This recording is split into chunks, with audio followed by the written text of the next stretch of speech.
Hello, IOST. Did you like that intro? What's up? IOST. This is the IOST podcast. Welcome back. We're glad to have you. I'm sitting next to one of my best friends, Mike Finch. Mike, how you doing? I'm doing well, man. We're back in Pittsburgh. Had a great week in New York last week, I think it was. Recovering from Blockchain Week, yes. Yeah, I'm drinking water and kombucha. No beer today. So we went one way. We came back to Pittsburgh, us two, and decided to recover. Dima went the exact opposite way. He flew directly to Costa Rica, I believe, and he's there with one of our other colleagues and friends, Zach Lee.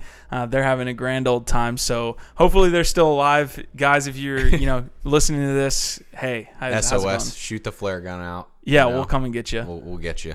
Yeah, a lot to get to on today's podcast, so we're glad to have you for another week. We do have that Dapps.com article that came out yesterday, so claps for Dapps.com. Thanks for that partnership there, and we're happy to be a part of that. Absolutely. I think we'll get into the episode, other than I did want to shout out Mark from Best Buy.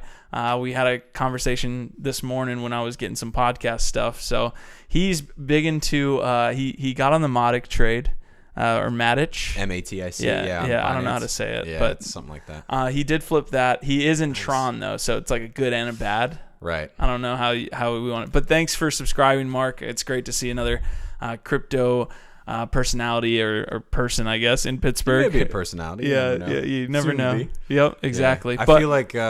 I feel like Best Buy is probably a good spot to find crypto folks. You gotta some tech. Yeah, you have to. I would imagine have a pretty good background in tech or knowledge in tech to be able to explain cameras and stuff like that. Well, he's already influencing crypto indirectly by showing us where the battery charger was. So thank you, Mark, for making that happen, and thanks for the subscribe. All right, so we'll get into today's podcast.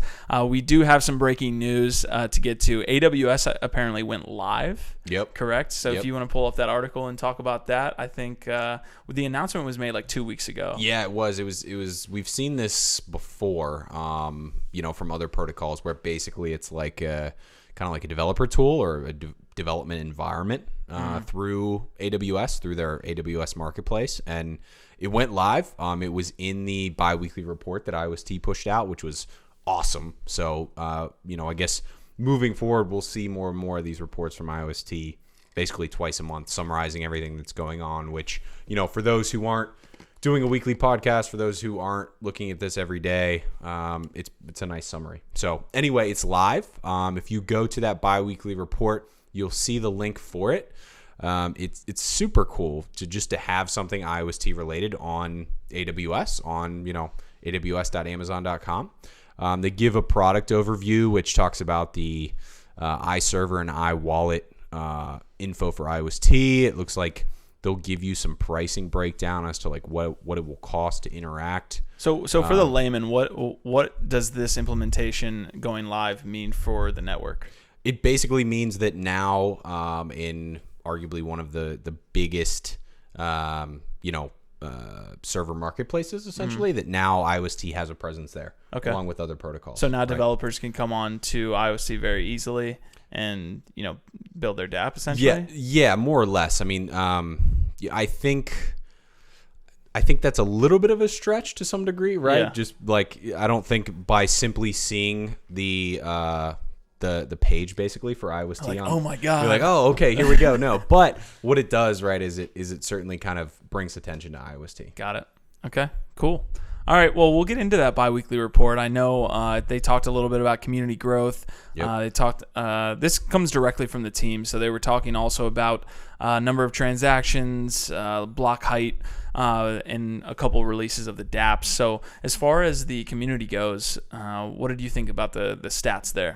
Yeah, definitely strong. Seeing some good growth. It looks like Twitter is up to 198,054. Medium about 5,500. Telegram almost 50,000. That's actually down a little bit. Reddit is up to just about 50,000. And then they had some interesting stats here for Korean Facebook and Korean Kakao, which cacao is something we'll talk about a little bit later here. Yeah, that's not in the notes, but go ahead. About 12,000 on Korea Facebook and 3,000 on Korea Cacao. So, looking at IOST from the outside in, these are obviously really strong numbers. It's good to see that we're not only just maintaining those for the most part, but they're growing, especially on Twitter and in Reddit there. So, some good things coming through on the social media side. As far as mainnet goes, as of May 20th, at about 4:45, we're over 50 million transactions, over 51 million transactions actually. We got 115 contracts deployed on IOST, over 300,000 accounts now, and a block height of almost 17 million. 16 total Dapps launched on IOST. Yeah, so just touching on that bi-weekly report, this is something the team has talked about for like the last, I believe, like week and a half. It's been kind of a slow week within IOST. I think that had a lot to do with, I think New York Blockchain Week a little bit. But we talked about as a team kind of the growth that IOST has seen since mainnet. I think a lot of times we can get caught up and say, hey, like what's happened over the last 2 weeks? Not much has happened, blah, blah, blah. But the percentage growth, I think, that you've seen is in like a community sense, in a partnership sense, in a lot of these senses, I think it lines up pretty proportionally to other protocols, if not a little bit more. 100%. I mean, having, and I'm not trying to brag here or anything, right? Kind of preface that there. Having seen ETH, I remember finding ETH whenever the DAO hack happened, and then hearing about EOS. It was like a YouTube video whenever Dan Larimer was talking, right, about like one of the first presentations they gave on EOS. Both of those, as they grew in popularity, did not do what IOST is doing right now. In the sense of communication, right, via the blog. Via Telegram, the amount of support surrounding block producers and what the block producers are doing for the network, the general partnerships that they're making. I mean, that's certainly far and away from what ETH or EOS did. So I think it's important to always take a step back where we have kind of had a slow week since the last podcast, but understand that you can't really get an announcement every day, right? Like this is a process. It takes time. It's a multi-year process that IOST started at the end of 16, beginning of 17, whenever they were raising that money. So just because we haven't seen that price growth that we're necessarily looking for doesn't mean that the fundamentals haven't grown, right? So when you look at IOST relative to ETH or EOS and the trajectory that they've gone relative to their fundamentals and their price, I would say from what I've seen in the past with those and other protocols that IOST is, hitting it way out of the park compared.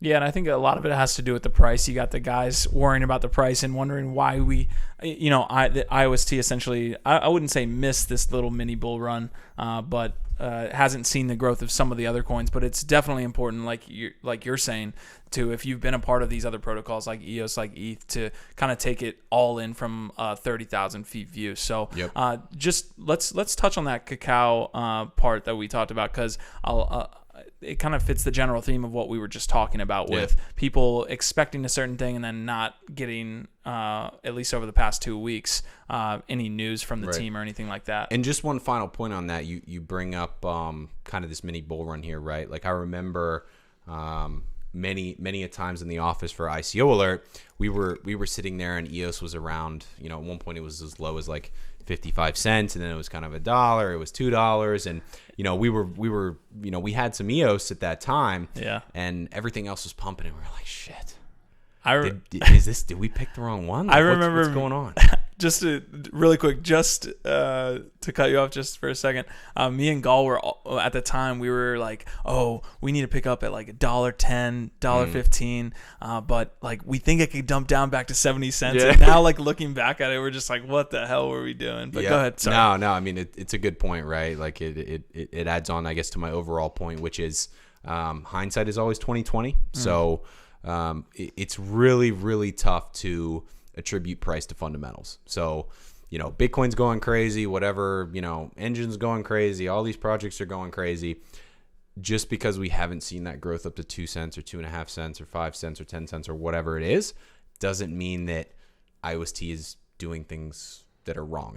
It's under the radar, right? It's going to take some time, just like ETH took some time, just like EOS took some time. So stick with us. Yeah. It's coming, right? Yeah. In that New York blockchain, we kind of reinforced the fact to us that IOST is under the radar, because there were certain people that are fairly high up in the industry that, still had questions about what IOST was.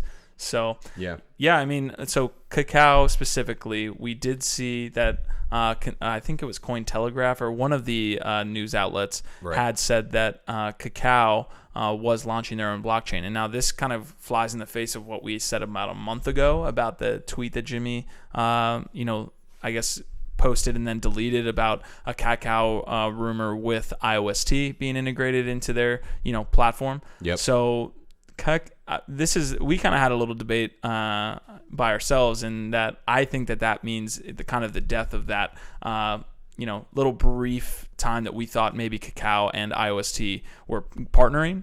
You kind of had another idea. Yeah, and basically the article came out and said that Cacao was launching its own blockchain, I guess. Yeah. Right. And May 14th. May 14th. Okay. That's when they launched, or that's when that's when it was posted on this coin news outlet. So this obviously has been something that's been happening for a long time. I forgot the actual name, so let me look that up. But yeah, I mean I think that it makes sense that if Cacao is launching its own blockchain, or be it public or private, or is doing something behind the scenes, that would make sense for why the delay has happened.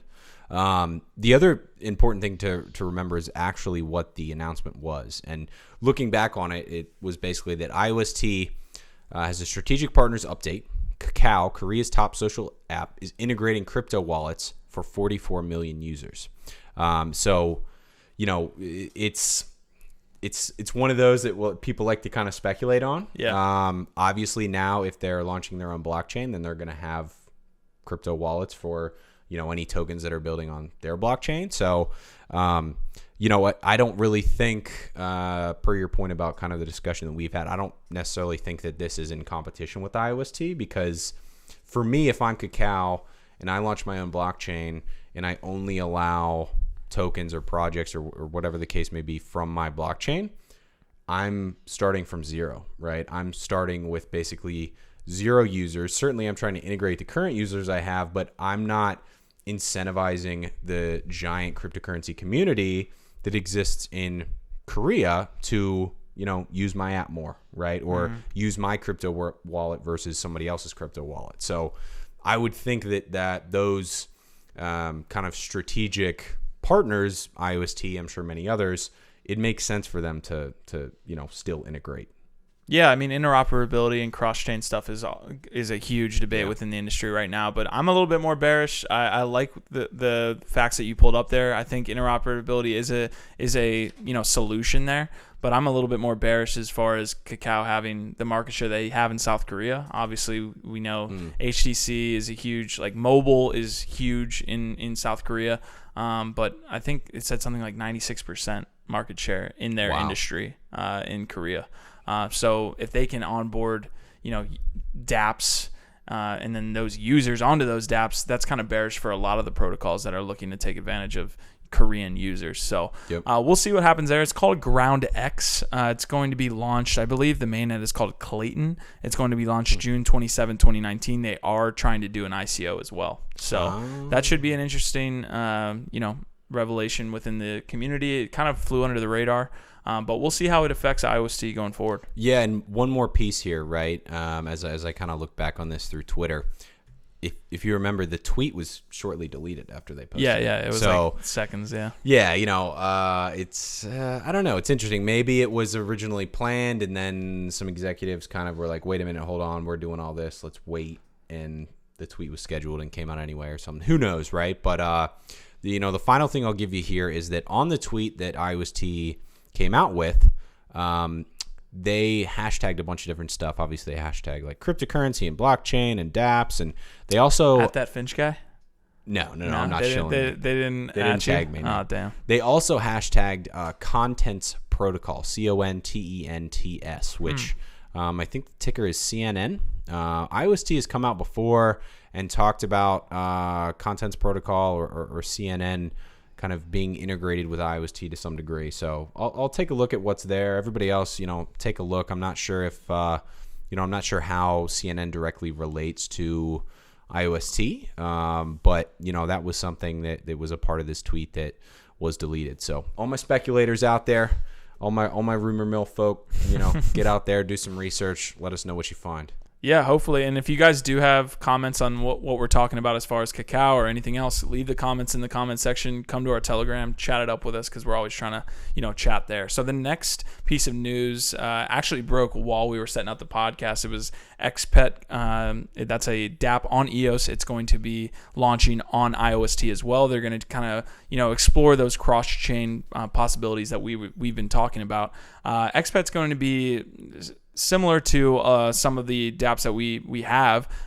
It's going to be NFT based, but it's going to be a strategy and battling game. So it'll be interesting to see what they do. We don't have that much information. I can read here. It says that it's an encrypted pet strategy battling game using the underlying technology of blockchain. So I'm assuming that you're going to have NFT assets that then you can pit against other users. Other than that, I don't know exactly. Let me check this out. So it had the daily active users ranks on EOS, but as far as the actual game goes, we don't know too much about it. Yeah, it looked like it was top 3 on EOS at some point. Checking some of the sites today, it had fallen a bit, but obviously those numbers are kind of up and down. I mean, the biggest thing for me is that IOST has done a really good job of executing on bringing other dApps that already exist from other protocols over to IOST, right? Which tells me that number one, they're actively reaching out. They're actively going to these folks and saying, hey, here's all the benefits of running a node, or here's all the benefits of interacting on IOST. Whether or not they're kind of going and talking about the negatives of the other protocols, who knows? But pushing the positives of IOST seems to be clicking. Obviously, Endless was kind of an easy win because Ray is behind. Ray from Berm is behind that.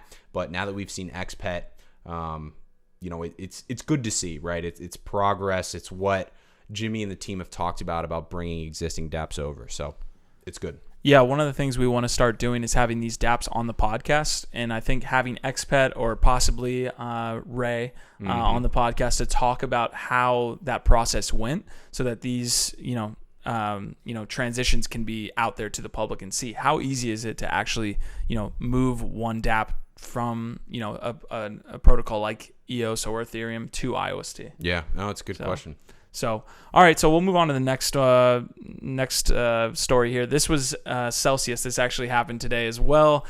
So Celsius tweeted from their Twitter account kind of to the community asking what tokens should they be incorporating into the platform shortly. So I believe there was a Tron, there was Tezos, there was EOS. Cosmos was the last one. And Cosmos was the last one. They were kind of doing a poll. They were reaching out to the community saying, which one should we add to our platform? So if you could do a brief breakdown of what Celsius is for those that don't know, and then we can go into the story that happened afterwards. Yeah, 100%. So I love Celsius. Been a user for some time now. Basically, it allows you to deposit a variety of different tokens, BTC, Dash. What I'll do is I'll load up kind of there. There's a ton. I think there's like 8 or 9 now. Yeah, there's a bunch. Maybe 10. And basically, you can deposit your crypto and earn APR on that crypto. So let's see here. Currently, they have Bitcoin, Ethereum, Litecoin, Ripple, OMG, Bitcoin Cash, 0x, Bitcoin Gold, Zcash, Stellar, Dash. Yeah, a ton. And then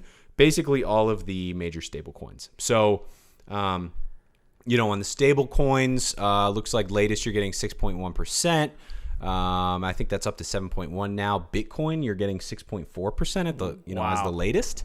Dash, you're getting like 6.25%, something like that. So essentially you can expose yourself to Bitcoin while still earning interest, kind of de-hedging there. Exactly. Or kind of hedging there. Yeah. So in de-risking.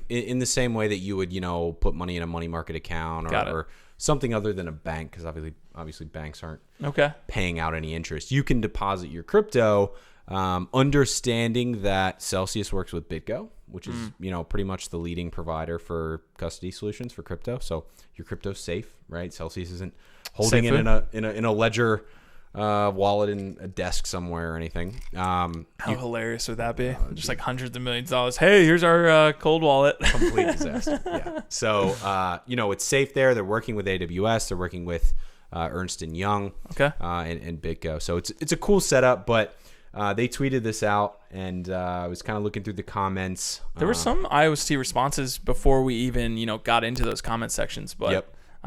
We got into it, right? So basically, I the thing that Q's kind of giving me shit for is that whenever I commented, I was like, gotta have IOST. That's all I said. And I don't know if they had two people working Twitter at the same time or if it was the same person, but one person with split personalities. Yeah. somebody was basically like, tell us why. You're a smart guy. Wink face. Kind of troll me a little bit. So, I got some shit from Q and the guys in our Telegram chat. But it looks like Dimitri as well was on there. Dimitri _1977 on Twitter. He's one of the admins on the IOST Telegram group. So if you see that tweet, definitely go in, chill some IOST, give Celsius a retweet. It's a great app. Their tag is at Celsius Network, and it's Celsius as in CELSIUS. So check out their app. We tweeted it out as well. Certainly give them some love. Having that IOST or any other staking coin on their platform, from what they've told us, would allow you to not just stake your coins to who you want to stake them to, but also earn interest on top of that. Because the way their model works is that they have people borrowing and they have people lending. So they'll give, a certain borrow rate and they'll give a certain lend rate. They'll make money in between those two rates.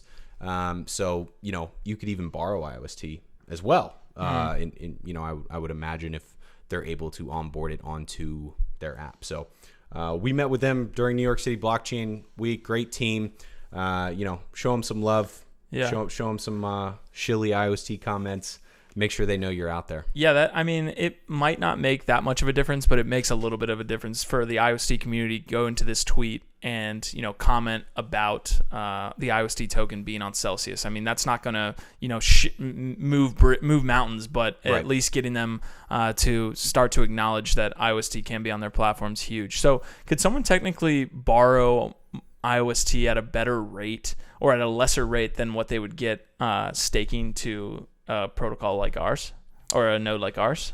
So could I take a billion IOST, use and be obviously charged a fee or some type of interest, right, and have the APR on staking be more than the interest I'm paying with Celsius? 100%. Yes. So Celsius is not stupid. They understand that this is there. They understand that there will be a lot of demand, I'm sure, on the difference between the staking rate and the borrowing rate, especially from your more institutional clients, right? Because the challenge with borrowing, whether it's from Celsius or Dharma or Compound or BlockFi, there's a bunch of them now. I'm not sure how big it is in Asia, but those are some of the leaders, centralized or decentralized in North America. So the challenge is that when in that hypothetical scenario, let's say you go out and you borrow 1 million IOST, right? If actually not a lot. 1 billion, right? Yeah, there you go. If the price of IOST goes down, your overall loan decreases in value, right? So you have to supplement that loan. So you're still exposed. Right, because Celsius isn't going to expose themselves to the volatility in crypto. So, if you go out and you take this massive loan and IOST drops by 10% because it just had a huge run-up or something, you have to basically supplement that loan, or there are going to be issues. You're going to be liquidated or whatever the case may be. Got it. So there's still a little bit of risk. You mean it's not 100%? Wow. Nothing's ever guaranteed. Okay, yeah, nothing's ever guaranteed. But if you're lending, I remember the latest numbers that Celsius had. They had I think it was over 200 mil. I don't want to say because I don't remember, but Alex Mashinsky, their CEO, who actually was the guy that created VoIP, voice over internet, smart guy, voice over internet protocol. Yeah, he came out with the numbers, and it was like many hundreds of millions that have been lended through the platform and have subsequently been borrowed. And so we actually met with the team New York City Blockchain Week, correct? Yep. We actually talked with them. We were having the initial discussions about IOST integration, so it'll be interesting to see where we go from there. Yeah, we're working on it. Definitely. Yeah, for sure. All right, so our last bit of news, I touched on it right at the intro, was the release of that Dapp.com article, the Dapp rankings tier list on IOST. This is something we've been doing through our blog for about the past 3 weeks, but it's something that we're working on with Dapp.com now. So we released this. We have rankings A through F, A obviously being the best, F being the worst and kind of reserved for Ponzi schemes. But I want to make I want to be generous and also transparent with what I'm doing here. Obviously, no Dapp is going to come out, or not every Dapp is going to come out being an A tier. Obviously, it's an open source platform, so people can do what they may. That specifically goes for one Dapp that was released this week. Like, people can play whatever the hell they want to play and be interested in whatever Dapps they want to be interested in. These are just kind of my subjective rankings. This is not investment advice. This is none of the above. So, I had a great time putting this together. This should be on a bi-weekly basis. Nice. Yeah, it's been awesome to kind of follow along, right? I'm not certainly the biggest Dapp user out there, but to see things kind of move up and down has been good. If you look at Dapp.com right now, understanding that obviously the data between Dapp.com and some of the others is off a bit. It looks like Endless Game and IOST Play are still number 1 and 2. Liar Game, one of the newer Dapps that we'll talk about briefly here, is up to number 3. Endless Game, about 2,500 users. On IOST, a little over 100 users. But again, like we discussed last week or the week before, 24-hour transaction numbers and volume is significantly different between the little battle between Endless Game and IOST Play here, with Endless Game at about 93,000 transactions and IOST Play over 200,000 transactions. So Dima's not here. We can't hear about the interesting kind of dichotomy between transactions and users, but they're still kind of battling for that top spot. Yeah, I think we're not going to be able to really fully break out that dichotomy until we get some type of verifiable way to estimate users, right? Because a ton of these Dapps could potentially fake, and that goes across all networks, mostly 100%. The other networks, to be honest, but they can still fake accounts. That means accounts are users. So technically someone can make an account, they can interact once with the Dapp and just be done with it, and really inflate those user numbers. But IOST Play has done a really great job. They actually just spun up their survey node. So they're working in the same way that Metanix is sort of working, where you can receive rewards by staking to their platform in the form of their own token. Gotcha. So, I think shout out Connor. I think he was helping them set up their survey node. Connor's, for those who don't know, check out the team page on our site. Connor's basically the one in the weeds. He's the one that manages the server for us. Super sharp dude. So I know he's been helping them out, and maybe IOST Toronto and some others. So cool. Yeah, that's awesome. So Endless Dice. Yeah, shout out to Connor there.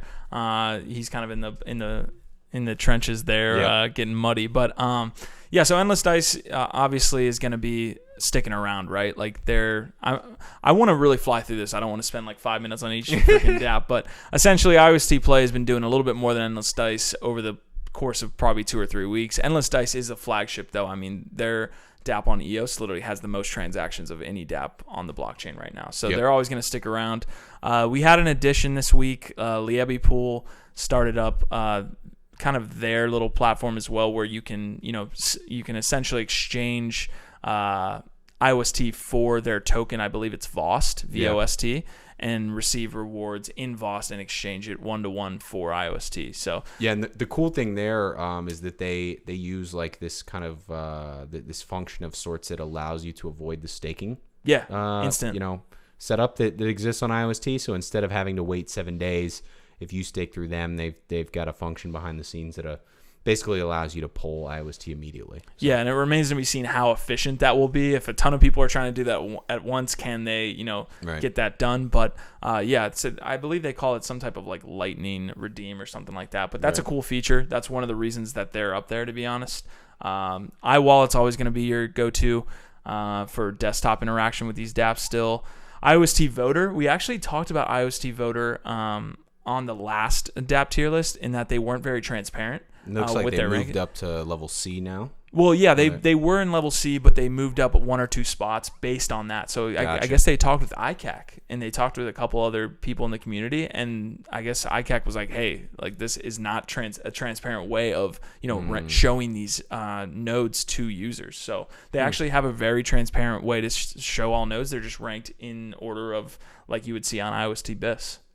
Or IOST, what is it, ABC? IOST. Well, I still use BIS to see the voter, the amounts. Yep. The rankings. 100%. They do have themselves at the top, which I can't blame them for. So, but the rest of the dApps pretty much. I know Liar Game was a new one. Not too much of a fan of, hey, the earlier you get in, the more dividends you get for the people after you. Kind of. But, again, to each his own. IOST Joy, Mango Dice, Cell Evolution, these dApps have user interface issues that they're going to have to get through before they, accrue any users, essentially. Yeah, 100%. Those guys really haven't been able to lock down users on a daily basis. It's been pretty consistent week to week. Definitely want to see that from those folks. Liar Game, I agree. It's one of those things where you just have to be careful, right? Yeah. Anytime you have a new protocol, you're going to have a lot of great dApps. You're going to have, Liibi Pool. You're going to have IOST Play. You're going to have Token Pocket. Some really strong partners. Not to say that Liar Game has bad intentions. It's just a model that, can be seen as risky by a lot of folks. For sure. So definitely, it's a high risk dApp there. So when you're playing these, make sure you keep that in mind. The only other thing we had, as far as, one last thing I'll touch on with dApps, IOST Land should be coming out, within I would say the next month. IOST Legend should be coming out. So a lot of these, tier 1 kind of, dApps should be coming out. Yeah, those pictures on the biweekly report were pretty dope. Let's see, it was IOST Legend, which is that Diablo type that we looked at. Expedition 2 is another one that we haven't really talked about. It's by a studio called Block Game, which is Expedition 2 is a 3D MMORPG double interface mobile game. So a lot going on there. Yeah. A lot of exciting things happening behind the scenes with those folks, and the graphics that have been screenshotted, for a blockchain game relatively, they look pretty strong. Yeah, definitely. I think the end goal is to, in the game realm, in the game developer realm, they classify these game developer studios as like AAA, as like Electronic Arts, or the team behind League of Legends would be Riot Games and things like that. I think we should probably shoot for like mid-range developer studios. I don't think we're getting any AAA studios here on the network anytime soon, nor mostly any other protocols. But I'm excited to see these more, complex games come out and come to IOST. Yeah, definitely. I mean, it's really, to me, me being someone who is kind of newer to dApps, doesn't play a lot of mobile games, the response from people from the market in the news that we've seen for dApps and NFTs especially over the last probably 4 to 8 weeks has been something that I would say was similar to ICOs whenever ICOs came out. Like it really looks to me at this point that it's inevitable that NFTs and that dApps will be one of, if not the next kind of major wave in crypto. Yeah, NFTs are going to be absolutely gigantic. I literally cannot contain my excitement when I start talking about it. So the last thing we want to touch on is the price action that we've seen on IOST over the past, I would say, week and a half. If you want to touch on that, you can, and then we'll kind of outro here, and we'll, be on our way. See you guys next time. Yeah. So again, we talked about it a little bit earlier in this podcast. It's one of those things that, like I said, with other protocols, it just takes time. If you look at IOST relative to, say, for example, EOS, right, which is probably the one of the bigger ones that has been most recent.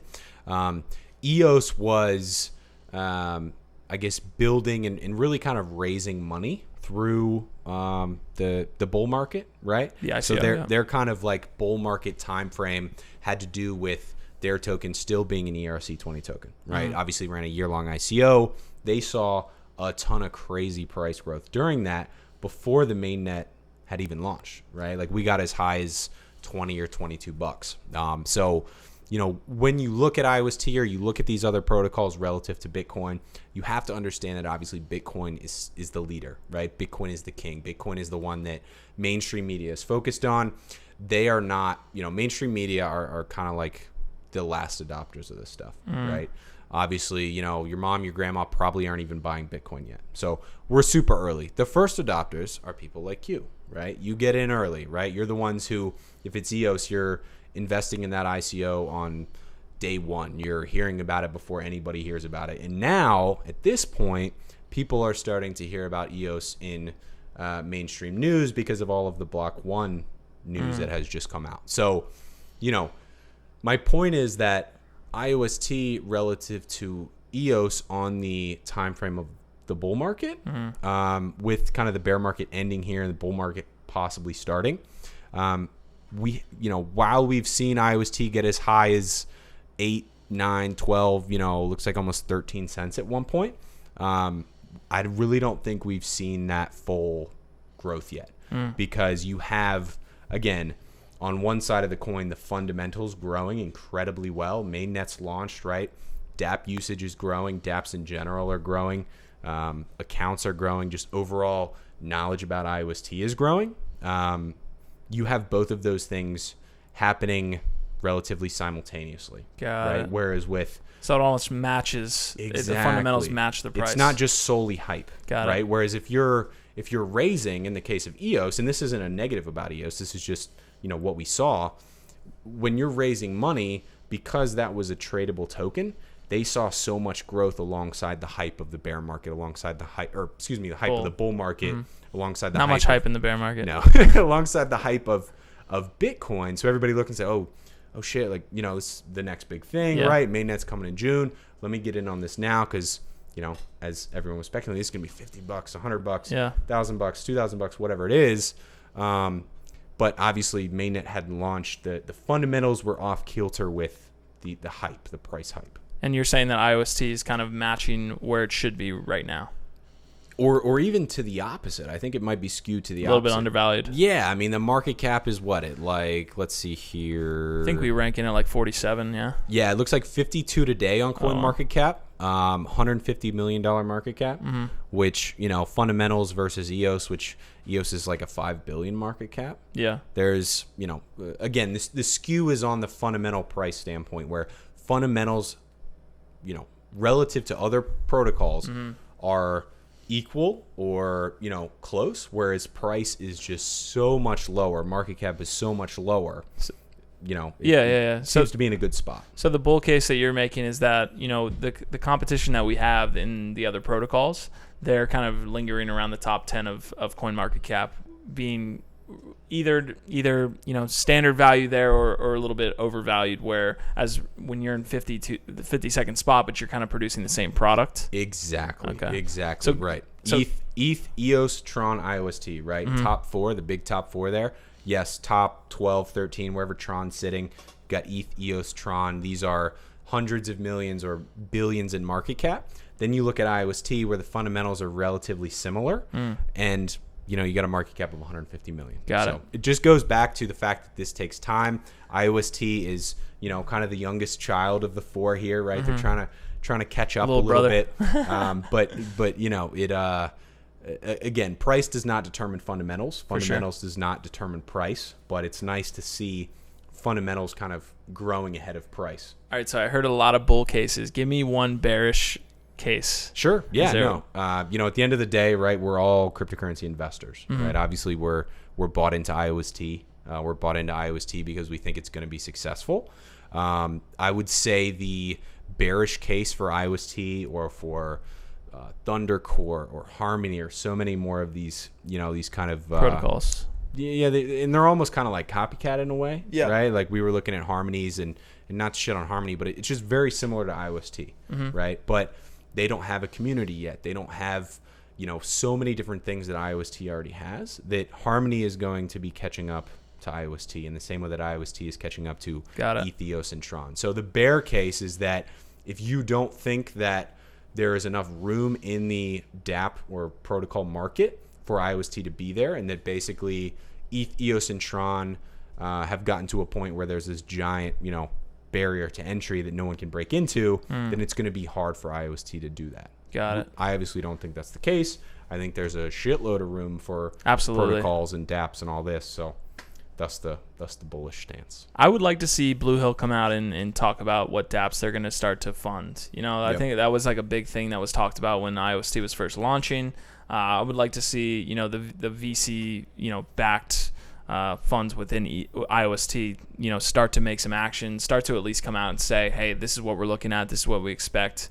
Maybe this is even a project that we're investing in now. Yeah, no, that would be huge. I think that would be huge for not just IOST or that specific DApp, but for the community as a whole to say, hey, here's some money, coming into this DApp. Obviously, you look at what's out there now. Endless, I would imagine, has plenty of money, right? IOST Play is brand new. Token Pocket has been around for a little while. It's not really a DApp, right? Mm-hmm. There's just not a lot of options for somebody like a Blue Hill with $50 million. Yeah. Even if you throw $1 million at IOST Joy or some of these others, like how much is that actually going to do? And where is the network at a point where that equity that they're buying in that company is going to turn into profit for Blue Hill? So I think we'll see it. I just don't think we're quite ready yet. So, yeah. I mean, let's not get too far in the weeds there. We can go down a rabbit hole as we almost jumped into. But anything else before we end the episode today? I know this was, I think this was about a standard size episode without a guest. So yeah, not a ton of announcements, obviously, on the IOST front. Good to see XPET, launching here today. A good app from EOS coming over to IOST as well. But yeah, I think it was a standard episode. Nothing additional from me. We're kind of in a weird spot in the market right now where Bitcoin isn't really breaking just past sideways, man. 77, 7,800 or 82, 8,300. Okay. So we're leveling out here a little bit. Awesome. Well, we're going to add actually next week a kind of, I don't know if it's going to be a TA portion or some just price analysis, kind of how Mike did, but we're going to have Dimitri do it because he has that trading background. If you guys want to comment on the video, comment on our Telegram, let us know what you actually want to see from that segment because it's going to be about 2 to 3 minutes long. But if you can just, comment there and let us know what you want to see, that would be awesome for Dimitri to have next week. Especially you short-term traders, right? Like maybe you've got a portion of funds that are in IOST for the long term, some other protocols for the long term. But if you're messing with some money, as a short-term trader, we're here to help on that TA front. Obviously, none of that is investment advice. What we're taking analysis of the market technically and, pushing it out here on the podcast. So, we'll get him probably some info maybe from Zach Lee as well. If they come back alive. Yeah, if they're alive, right? All right, sounds good. Well, that was the IOST podcast, episode 10. Thank you guys for all the support that you've given us thus far. We appreciate everything you guys have been doing. But until next time, see ya. Later.